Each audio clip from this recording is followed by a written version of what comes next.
Muito bem, voltamos a falar direto da página do Jornal Visão Espírita no YouTube e no Facebook para mais uma gota de Espiritismo, mais uma gota de O Livro dos Espíritos. Livro terceiro, capítulo 9, Lei de Igualdade. Estamos finalizando o item Desigualdade de Riquezas, finalizando, mas não esgotando o assunto, evidentemente, não tem capacidade para isso. Questões 810, 811, 811A, 812, 812A e 813. Se você puder compartilhar esse vídeo, se você puder comentar, curtir, você ajuda a divulgar a doutrina. Por quê? Mais curtidas, mais comentários, mais compartilhamentos. Tanto o YouTube quanto o Facebook entendem que é um bom vídeo, recomendam, sugerem para outras pessoas. Tá bom? Vamos estudar? Vamos lá. 810. Sem se afastar da legalidade, é possível dispor-se de seus bens de uma maneira mais justa ou menos justa? Depois da morte, ainda se é responsável pelas disposições que se tomou? Primeiro ele faz uma consideração. Sem se afastar da legalidade, é possível dispor-se de seus bens de uma maneira mais justa ou menos justa. Depois da morte, ainda se é responsável pelas disposições que se tomou? Resposta: toda ação produz seus frutos. Os frutos das boas ações são doces. Os das outras são sempre amargos. Sempre entendei bem isso. Olha, nós falávamos no vídeo de sábado sobre a fortuna adquirida no princípio por meios inadequados, por meios impróprios, uma corrupção, por exemplo, uma forma ilícita qualquer. Se as pessoas que herdam esses bens são responsáveis por isso. São responsáveis por isso se sabem do que se trata. Se não sabem do que se trata, se nem tem como saber, por exemplo, então aí serão responsáveis pelo bom uso ou mau uso que fizerem dessas riquezas, certo? Agora, no que diz respeito à responsabilidade, é se sabem a procedência daquilo. Às vezes se tem uma ideia que vai passando só de família, meu avô era muito bom, uma pessoa muito boa, deixou para o meu pai era uma pessoa muito boa, deixou para mim, e não tem como se provar se foi ou não ilícita aquela forma de adquirir os bens. Faça bom uso do fim providencial da fortuna e está tudo certo. Agora, meu pai não foi preso porque tinha muito dinheiro, né? Dinheiro esse fruto de corrupção, de desvios de dinheiro, de desvio do poder público, do dinheiro público, que na realidade não é de ninguém, é de todos, é o contrário, né? Muita gente fala, dinheiro público não é de ninguém. Não, ao contrário. Dinheiro público é de todos nós. Então é um grande furto esse desvio de verba, evidentemente. Entre outras situações, mas nesse caso, por exemplo, sabe-se do que é, e aí não se restitui esse dinheiro, não se faz algo em favor da humanidade. Não precisa pegar esse dinheiro e doar tudo. Esse dinheiro não é isso. O fim providencial da fortuna não é você se desfazer da responsabilidade que você tem diante do fato de você ter dinheiro. Quando você tem dinheiro, você tem uma quantidade de dinheiro acima das suas necessidades, você tem que fazer o quê? Eu tenho que fazer o quê? Nós temos que fazer o quê? Dar um fim útil àquela fortuna, aquele dinheiro. Como que eu vou fazer isso? Promovendo o bem-estar de outras pessoas através de salários justos, através de salários dignos, através de reinvestimentos, de crescimento das posses, inclusive, porque isso vai gerar mais emprego, vai gerar mais fonte de renda, vai gerar dignidade. Esse é o ponto, né? Fazer o certo em vez do fácil, esse é o ponto. Aliás, fazer o certo em vez do fácil em todas as situações. Mas com relação ao dinheiro é muito difícil, a gente não faz via de regra, né, no comum. Então essa situação que ele pergunta, que Kardec pergunta aqui na 810, depois da morte, ainda se é responsável pelas disposições que se tomou? O que você deixou no testamento, por exemplo, para fazer o bom uso? Depende daquilo que se tentou fazer. Por exemplo, é muito comum acontecer isso, até pouco tempo atrás era comum de acontecer isso, hoje em dia já está um pouco mais difícil, porque as leis mudaram e pode-se entrar com recurso desse ou daquele acerca do testamento. Mas, normalmente, o que a pessoa fazia? Eu ganhei muito dinheiro, de maneira lícita ou ilícita, enfim. O fato é que, quando eu morrer, eu quero que doa tudo para a caridade e não vou deixar nada para meus filhos, por exemplo, porque eu vim do nada, meus filhos que comecem do nada. Também não é assim. Isso é uma forma de punição para os filhos, muitas vezes, ou então é uma maneira de tentar comprar o céu. Ah, quando eu morrer, então todos os meus bens vão para os pobres. Eu devia ter feito isso durante a vida.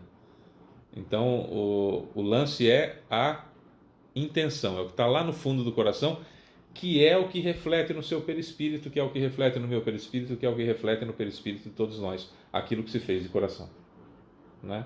E aí não dá para disfarçar no perispírito, né? 811. A igualdade absoluta de riquezas é possível? Ela já existiu? Resposta: não, ela não é possível. A diversidade de faculdades, de habilidades e de caracteres ou de características se opõe a isso. 811.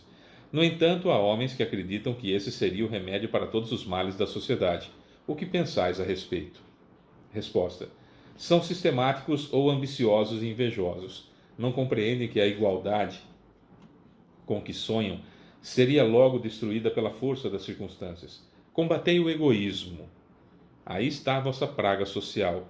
E não procureis quimeras, não ficar procurando tolices ou contos de fadas de se dividir a riqueza de forma igual. Se nós fizéssemos isso hoje, pegar todo o dinheiro do mundo e dividirmos entre 8 bilhões de pessoas, que é o que somos na Terra, em pouco tempo teríamos de novo ricos e pobres. Por uma questão muito simples, que dá para se entender. Não vou levar em consideração, nem vou levar em consideração as habilidades de cada um de nós, tá? Vou levar em consideração o modelo que existe hoje. Pega o modelo que existe hoje. Quem vende? É um grupo de pessoas que vende. Quem compra? Todos os outros.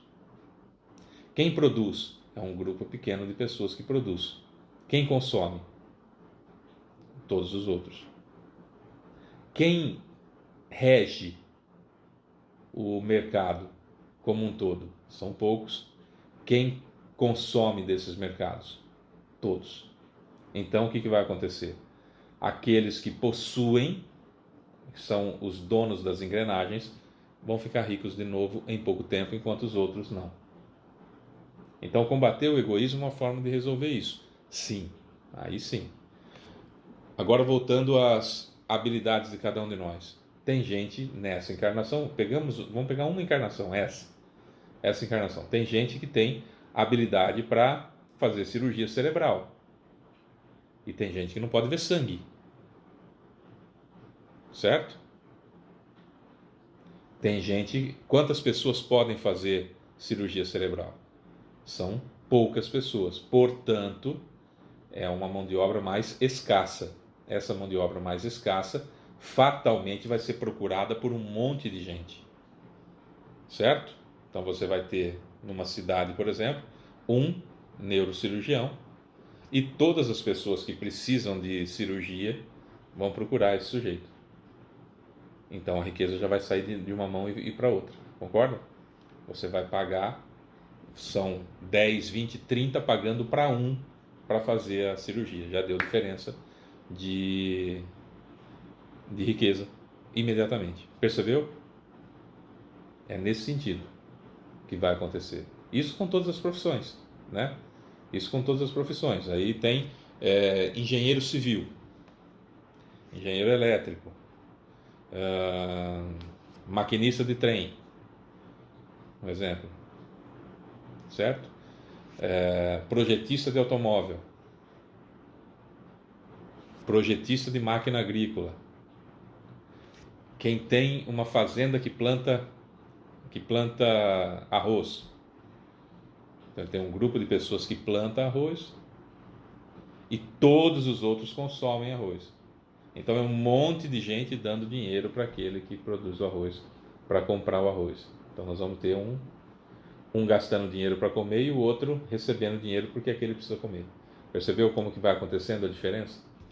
Então, para que entendamos como equiparar um pouco mais as dificuldades e acabar com a miséria no mundo, não é redistribuir a riqueza, e sim combater o egoísmo dentro do coração, para que a gente entenda que o outro merece os mesmos as mesmas oportunidades que eu, começa por aí, para estudar, por exemplo, e todos merecemos ter pelo menos o indispensável, e todos merecemos um salário justo, digno, que não seja a escravização moderna. O que é a escravização moderna que acontece hoje em dia? Eu recebo um salário que ele dá apenas para eu morar e comer. Então eu saio muito cedo de casa, volto muito tarde da noite. O que eu recebo por mês dá apenas para pagar o aluguel da casa que eu moro, e dá para pagar o aluguel da casa que eu moro e comprar comida.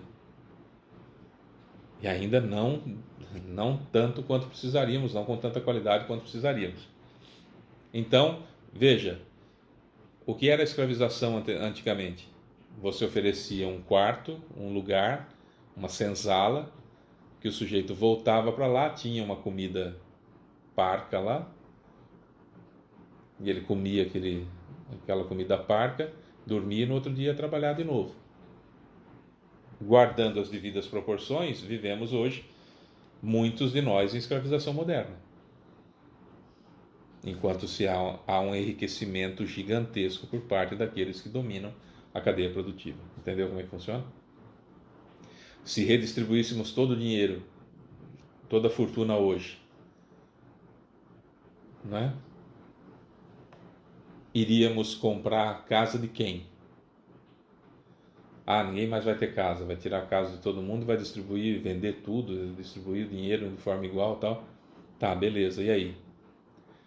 Essa casa agora como é que faz? Eu entro nela, percebe que são quimeras de redistribuir? Vamos redistribuir o dinheiro, mas cada um continua com sua propriedade. Quem é dono de casa, se eu quiser aquela casa lá, vou ter que dar dinheiro para ele. Já diminuiu a minha quantidade e aumentou a dele. Já começou a desigualdade outra vez, percebeu? Então, diminuir o egoísmo é a única forma básica de termos igualdade de riquezas, né? Por exemplo. 812. Se a igualdade de riquezas não é possível, mesmo vale para o bem-estar? Resposta: não. Mas o bem-estar é relativo e cada um poderia aproveitá-lo se todos se entendessem bem. Pois o verdadeiro bem-estar consiste em empregar-se o tempo com o que se gosta, e não com trabalhos pelos quais não se sente nenhum prazer. Como cada um tem aptidões diferentes, nenhum trabalho útil ficaria por fazer. Em tudo existe o equilíbrio. É o homem quem procura perturbá-lo. 812a. É possível que todos se entendam? Resposta: os homens se entenderão quando praticarem a lei de justiça, que é a 10ª lei que nós vamos estudar. A lei de igualdade é a 8ª, que nós estamos estudando agora, tá? Então veja bem, eu não sei se vocês já tiveram piscina em casa, né? Piscina é uma coisa que só tem graça, via de regra, só tem graça se você trouxer pessoas para compartilhar com você. Piscina não tem muita graça você entrar lá sozinho e ficar lá sozinho, né? Eu lembro quando eu era garoto, e faz muito tempo isso já. Então surgiram os videogames, começaram a aparecer os videogames. Era o Nintendo e Atari. Nossa, agora foi velho, né? Nintendo e Atari. E aí, tinha uns outros consoles, o CCE, alguma coisa assim. E tinha um amigo nosso, o Wilson, que já era mais velho, já era casado, inclusive. Querido amigo Wilson, casado com a Thelma. Os filhos dele eram pequenos e nós éramos um pouquinho maior, né? Então era complicado brincar sozinho né? Não é que é complicado, naquela época, hoje a pessoa fica no computador lá e fica brincando, enfim, e passa longos tempos lá, longas horas preso naquela situação lá, porque o videogame foi desenvolvido agora por uma pessoa só. Mas na época não era. E como estava surgindo, não era todo mundo que tinha, então nós íamos para casa do Wilson, né? A garotada do bairro, nós nos reuníamos e íamos para casa do Wilson para brincar lá de videogame. E ele tinha um videogame que embaralhava as letras para a gente brincar de forca. E depois tinha um de carrinho, que era o que eu mais gostava, dirigir carrinho e tudo mais. E a gente ficava lá, às vezes ia embora de madrugada. E era uma outra época ia embora de madrugada, íamos só os moleques, iam embora para casa de boa, e eram vários quarteirões até chegar em casa. E era uma outra época, uma outra situação, mas o que era gostoso era nos reunirmos para brincar na casa do Wilson, né? Entre outras coisas. Então, você ter alguma coisa que os outros não têm, você compartilhar, você permitir que as pessoas. Isso que é gostoso. É um grande exercício, é uma forma de entender o que ele quis dizer aqui com relação ao bem-estar. Se todos nós nos preocuparmos com o bem-estar do outro, vai ficar muito legal, né? A riqueza nunca vai ser igual, mas se eu tenho mais que o outro, eu reparto. E como que eu reparto? Dando meu dinheiro para o outro? Não, permitindo que ele goze das mesmas coisas que eu tenho, criando amizade, criando afinidade, criando proximidade, não é? Criando condições, se eu sou patrão, criando condições para que o empregado tenha um salário digno, tenha boas condições para comer uma refeição quente, então vou investir um pouco e vou fazer um refeitório na empresa para que ele tenha uma refeição quente, que não precise trazer comida de casa, então isso se economiza em casa, é uma maneira também de ajudar. Então se come bem, com comida balanceada, quentinha no trabalho, né? Então não tem condição de fazer um refeitório aqui e tal, vamos fechar um acordo com uma outra empresa que também vai ajudar a gerar emprego, então eu vou comprar marmitex prontos para os meus funcionários, para que todos comam bem, enfim, sabe, dá para fazer isso. Queremos fazer isso? É o ponto, né? 813. Há pessoas que caem na privação e na miséria por sua própria culpa. A sociedade pode ser responsabilizada por isso? Que eu tenho certeza que muitos de nós já estávamos com essa pergunta na cabeça, né? Eu não fiz nenhum comentário acerca disso, porque eu já tinha lido, evidentemente, a questão. Há pessoas que caem na privação e na miséria por sua própria conta. A sociedade pode ser responsabilizada por isso? Resposta: sim, já o dissemos. A sociedade frequentemente é a primeira causa desses erros. E, aliás, não cabe a ela. Uma pergunta. Aliás, não cabe a ela zelar pela educação moral das pessoas? Muitas vezes é a má educação que falseia o julgamento dessas pessoas em vez de sufocar suas tendências perniciosas. Quer dizer, nós como sociedade também temos responsabilidade por aqueles que não sabem gerir o próprio salário? Sim. Porque é um pouquinho diferente daquela situação do sujeito que tem dinheiro e acha que economiza. Por exemplo, a pessoa ela tem muito dinheiro e aí ele usa uma calça remendada. A calça abre no meio das pernas, ele vai lá e remenda. Cerzir, que chama, uma coisa assim, né? No meio das pernas. E a pessoa acha que todo o dinheiro que ela tem vem do fato dele ter economizado daquela calça que ele remendou. Nada mais justo remendar a calça, qual o problema? Tanto ricos quanto pobres fazem isso. Só que isso para trabalhar, quando ele vai sair com a esposa, com os filhos, quando ele vai para situações sociais, ele vai com aquela calça? Não, ele tem outras. Não é? Sapato é a mesma coisa. Eu uso um sapato para trabalhar, eu vou batendo esse sapato, quando ele acaba eu compro outro, tá? Todos nós podemos fazer isso? Ou tem que ir usando e tem que dar um jeito e lava, arruma, passa uma graxa para tentar manter aquilo ali, porque você tem vários, o outro só tem um. Ah, eu tenho só um sapato porque quando acaba esse aqui eu vou lá e compro outro. Tá, isso é porque você tem dinheiro e você quer fazer isso. É diferente do sujeito que só tem um para tudo. Então é a maneira como se vê. Então há sim uma responsabilização. Tem gente que acha que é exemplo para o mundo. Não, eu tenho o que eu tenho porque 5:30 da manhã eu estou de pé. E quantos milhões de pessoas 5:30 da manhã estão de pé e voltam para casa 10:30, 11 horas da noite, para 5:30 estar de pé no outro dia? Mal vem o filho crescer, mal vem a esposa,